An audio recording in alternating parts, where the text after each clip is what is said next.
I am Anubis. Can't be stopped today. We are pulling the files and running the numbers. We are doing an investigative breakdown on the state of escalation missions, the so-called new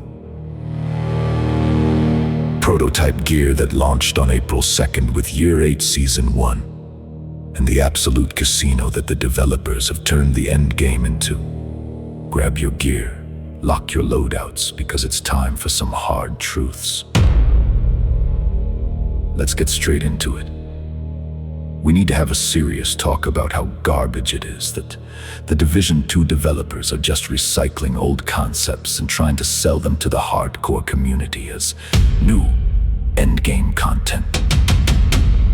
This whole prototype gear system, it's nothing new. It is a recycled, watered-down version of what they couldn't figure out how to balance way back when the game first dropped in March 2019. Think about it. Back in the original Season 1 days, we had talents on every single piece of gear. That was actual build diversity that gave us synergy, options, and a real power fantasy. Taking that away was a mistake, and dropping prototype gear on us now, over 7 years later, is just a cheap band-aid for a system that lost its depth years ago. If they actually wanted to create a game changer, something that gives players a real reason to grind, they need to go back to the roots, bring back talents on all the gear. Give us double talents on chest pieces. Imagine the meta, imagine the power that is what a true endgame upgrade looks like. But instead of true innovation, they gave us a barrier to entry. Not only are they recycling old builds and ideas, but they built a structure where you have to buy in just to participate. You have to pay the toll, use your tokens, and jump through these artificial hoops just to step foot into the escalation loop and actually compete. It's a blatant disrespect to the time and effort of the hardcore community. It is a casino where the house is rigged.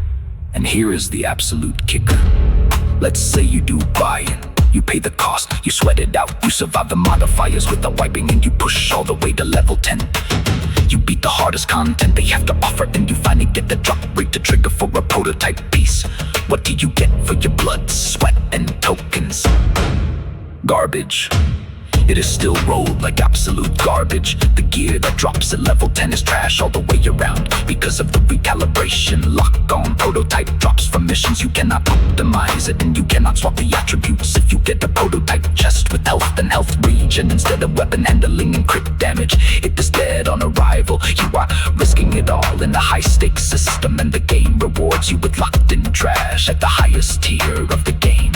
So, based on the facts and the raw data, what is the actual efficiency strategy here? Should you be farming level 10 escalation to find your perfect prototype gear drops? No, absolutely not. Relying on drops for a functional synchronized build is an efficiency sink hole. Do not look for your mean gear in the level 10 loot pool. It won't give you what you need, and you can't fix it when it drops wrong. Here is the real tactical loop. You bypass the high-level garbage completely. If you need coins to buy into this rig system, you drop down and farm on level 1. If you need prototype cores, you farm on level 2. You take those cores into the lab, pay the massive resource tax, and manually upgrade your existing perfectly optimized god-rolled gear at expertise 30. That is the only way to guarantee the prototype boost hits the exact stat you need. The bottom line to the developers: stop trying to reinvent the wheel by giving us the same flat tires. Give the power back, let us craft the builds we deserve, make the reward match the risk, and stop hiding behind a pay-to-compete wall just to drip feed us terrible roles. Stay frosty out there, agents. Like and subscribe to the YouTube channel. And don't forget to follow me on Patreon.